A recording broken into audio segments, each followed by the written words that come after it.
Hello friend, मैं सत्येंद्र सिंह राघव। आज हम हिंदी का नया लेक्चर वाक्य कितने प्रकार के होते हैं इस पर चर्चा करेंगे। हर प्रतियोगी परीक्षा हो, व्यापम की कोई भी परीक्षा हो या मुख्य परीक्षा हो पीएससी के, इसमें एक आध क्वेश्चन, एक या दो क्वेश्चन इसमें पूछे ही जाते हैं वाक्य के आधार पर। एक वाक्य दे देते हैं और पूछा जाता है कि इसमें से बताइए कि सरल वाक्य कौन सा है, मिश्र वाक्य कौन सा है और संयुक्त वाक्य कौन सा है। 3 ऑप्शन दे दिए जाते हैं। कोई भी एक वाक्य लिख के दे देंगे, एक लाइन लिख देंगे और कहेंगे कि इसमें बताइए कौन सा सरल वाक्य है, कौन सा संयुक्त वाक्य है, कौन सा मिश्र वाक्य है। जैसे एक वाक्य दे दें फॉर एग्जांपल कि विकास पत्र लिख रहा है, ये बताइए सरल है, संयुक्त है कि मिश्र है। विकास अपने घर पर पत्र लिख रहा है, विकास अपने घर पर मामा जी को पत्र लिख रहा है, विकास अपने घर पर मामा जी को भाई के साथ बैठकर पत्र लिख रहा है। जैसे इतना बड़ा कोई वाक्य हो गया तो आपको थोड़ा फिर कंफ्यूज करेगा। आपको लगेगा कि यार ये हो सकता है, सरल तो होगा ही नहीं कि विकास घर के अंदर मामा जी के साथ बैठकर पत्र लिख रहा है। इतना बड़ा वाक्य तो सरल तो दिख ही नहीं रहा है। तो इस तरह की का जो कन्फ्यूजन है उसी को आज दूर करेंगे। तो इसमें थोड़ा सा क्या है कि आपको थोड़ा सा उल्टा चलना पड़ेगा। ऐसे वाक्य मुख्यतः 3 प्रकार के होते हैं संरचना के आधार पर: सरल वाक्य, मिश्र वाक्य और संयुक्त वाक्य। ये जो आप क्लासिफिकेशन मैंने लिखा है वाक्य का, ये संरचना के आधार पर है। संरचना के आधार पर होते हैं वाक्य के प्रकार और अर्थ के आधार पर होते हैं वाक्य के प्रकार। तो परीक्षा में 2 तरीके से सवाल पूछे जाते हैं वाक्य पर, संरचना के आधार पर और अर्थ के आधार पर। तो आज हम बात कर रहे हैं संरचना के आधार पर वाक्य के प्रकार। उनमें आपको 3 ऑप्शन दिए रहेंगे: सरल वाक्य, मिश्र वाक्य और संयुक्त वाक्य। तो आज हम देखेंगे किस तरीके से, बहुत ही आसान ये वो है और बुक में जो डेफिनेशन दी है उसके आधार पर इसको आप हल नहीं कर सकते, लेकिन ट्रिक के माध्यम से आप आसानी से हल कर सकते हैं। तो सरल, मिश्र और संयुक्त वाक्य को पहचानने की क्या ट्रिक है? तो सरल, संयुक्त, मिश्र को पहचानने की ट्रिक है कि हम उल्टा चलेंगे। पहले संयुक्त सरल की बात नहीं करेंगे, पहले हम बात करेंगे मिश्र की। तो मिश्र वाक्य को पहचानने की क्या ट्रिक है? तो मिश्र वाक्य को पहचानने की ट्रिक ये होगी कि उसमें या तो कॉमा आएगा, बीच में कॉमा आएगा, है ना, इसको हम अर्धविराम बोलते हैं, या की आएगा। कॉमा या की में से यदि कुछ आपको दिखता है तो इसका मतलब वो मिश्र वाक्य है। कॉमा या की यदि आता है किसी वाक्य में, इसका मतलब वह मिश्र वाक्य है। और यदि वाक्य में समुच्चय बोधक शब्द आते हैं, समुच्चय बोधक शब्द, या इनको बोलते हैं योजक शब्द, या अंग्रेजी में बोलते हैं इसको कंजक्शन, जो 2 वाक्यों को क्या करते हैं, जोड़ते हैं। ऐसे शब्द क्या कहलाते हैं आपके? समुच्चय बोधक शब्द या योजक शब्द। जब किसी वाक्य में आपको और, या, अतः, अतएव, इसलिए, अथवा, किंतु, परंतु, इस तरीके के शब्द यदि आपको मिल जाए तो समझ लेना ये 2 वाक्यों को क्या कर रहे हैं, आपस में जोड़ रहे हैं, कंजक्शन का काम कर रहे हैं, या योजक का काम कर रहे हैं, या समुच्चय बोधक का काम कर रहे हैं। तो ऐसे शब्द क्या कहलाते हैं आपके? योजक शब्द। और ये शब्द यदि आ गए तो आप समझ जाना कि ये कौन सा वाक्य हो गया आपका? संयुक्त वाक्य हो गया। तो हमको उल्टा चलना है। जब भी परीक्षा में वाक्य की पहचान आए सबसे पहले हम देखेंगे कि मिश्र वाक्य तो नहीं है, हम ढूंढेंगे कि उसमें कॉमा या की तो नहीं है। तो हम देख लेंगे कि कॉमा या की नहीं है तो फिर हम देखेंगे कि उसमें योजक शब्द तो नहीं है, और फिर हमको दोनों नहीं मिलेंगे तो फिर हम समझ जाएंगे कि वो वाक्य क्या है, सरल वाक्य। तो बहुत ही आसान ट्रिक है, तो मैंने आपको बता दी।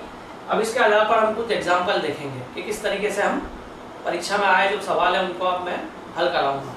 जैसे लिखा है चुपचाप बैठो या बाहर चले जाओ, ऐसा कोई वाक्य आता है, चुपचाप बैठो या बाहर चले जाओ। तो यहाँ पर देखो ये या शब्द आ गया। या शब्द चूंकि कैसा है, एक योजक शब्द है, 2 वाक्य को जोड़ रहा है, इसलिए ये वाक्य कौन सा हो जाएगा आपका? संयुक्त वाक्य हो गया। ये वाक्य कौन सा हो गया आपका? पहला वाला संयुक्त वाक्य हो गया। अभिभावक जो कहते हैं कॉमा वह सही है।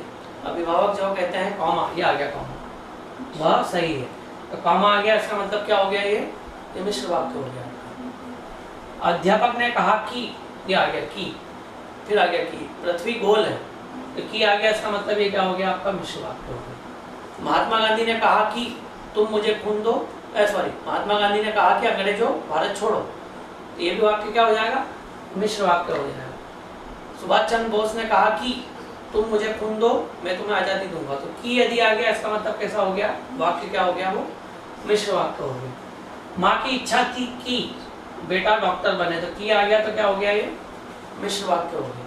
तो मिश्र वाक्य को पहचानने की बहुत आसान विधि है, कॉमा आ जाए या की आ जाए तो आपको समझ में आ जाएगा कि वो मिश्र वाक्य है। छात्र जानता है कि परिश्रम करना कठिन है, ये किया गया, तो ये मिश्र वाक्य हो गया। वह सुबह इंदौर गया और शाम को वापस आ गया, और आ गया इसका मतलब कैसा हो गया आपका, संयुक्त वाक्य हो गया। तो कितना आसान है। सभी जानते हैं कॉमा कि वो चोर है, वो चोर है, तो ये आ गया, कॉमा आ गया, तो इसका मतलब ये मिश्र वाक्य हो गया। प्रश्न क्रमांक 1 करो या प्रश्न क्रमांक 2, तो यह आ गया, इसका मतलब संयुक्त है। तो आपने देखा कि इस प्रकार हम मिश्र और संयुक्त को पहचान सकते हैं। ये दोनों चीज यदि नजर नहीं आ रही है, जैसे आ गया कि वर्षा हो रही है, जैसे आ गया वर्षा हो रही है, तो वर्षा हो रही है आ गया, इसका मतलब क्या है, ना तो इसमें की है, ना इसमें कॉमा है, ना ही इसमें कोई समुच्चयबोधक शब्द है। तो आप आसानी से पहचान सकते हो कि ये कौन सा वाक्य हो गया आपका, वर्षा हो रही है, इसका मतलब ये कैसा वाक्य हो गया आपका, सरल वाक्य हो गया। जैसे आ गया आपका राम पत्र लिख रहा है, ना इसमें कॉमा है, ना इसमें की है, ना इसमें कोई समुच्चयबोधक या योजक शब्द है, इसलिए कैसा हो गया, ये सरल हो गया। राम घर पर बैठकर पत्र लिख रहा है। देखो ये वाक्य थोड़ा बड़ा हो गया, तो आपको कंफ्यूज करेगा कि यार ये सरल नहीं होगा, पर ये सरल ही है, ना इसमें कॉमा है, ना इसमें की है, ना इसमें समुच्चयबोधक शब्द है। राम घर पर बैठकर अपने मामा जी को पत्र लिख रहा है, ये भी ऐसा भी होता तो भी क्या हो गया, वो सरल हो गया। इस प्रकार हम देखते हैं कि सरल वाक्य को पहचानना तो बहुत ही आसान है, उसमें ना कॉमा नहीं होगा, उसमें की नहीं होगा, उसमें योजक शब्द नहीं होगा, तो सरल वाक्य हो गया। बाकी की और कॉमा है, तो इसका मतलब हो गया मिश्र वाक्य। और समुच्चयबोधक शब्द यदि आपने देख लिए, तो जो 5-7 हैं वो यदि आपने आइडेंटिफाई कर लिए, तो वो संयुक्त वाक्य होगा। तो इस तरीके से आप आसानी से क्या कर सकते हो, आइडेंटिफाई कर सकते हो। लेकिन बुक में परिभाषा जो दी है उसके आधार पर आप आइडेंटिफाई नहीं कर सकते कि सरल वाक्य की जो परिभाषा बुक में दी है, संयुक्त वाक्य की जो दी है और मिश्र वाक्य की जो दी है, उस आधार पर आप आइडेंटिफाई परीक्षा में नहीं कर पाओगे। उस परिभाषा को याद कर सकते हो आप, मुख्य परीक्षा में पीएससी की वो काम आ सकती है लिखने में, पर ऑब्जेक्टिव में आपको ये लॉजिक ही क्या करेगा, सफलता दिलाएगा। तो देखा आपने किस तरीके से, आसान तरीके से मैंने आपको बता दिया वाक्य संरचना के आधार पर कितने प्रकार के होते हैं। 2 से 3 नंबर आपके हर प्रतियोगी परीक्षाओं में इसमें पूछे ही जाते हैं।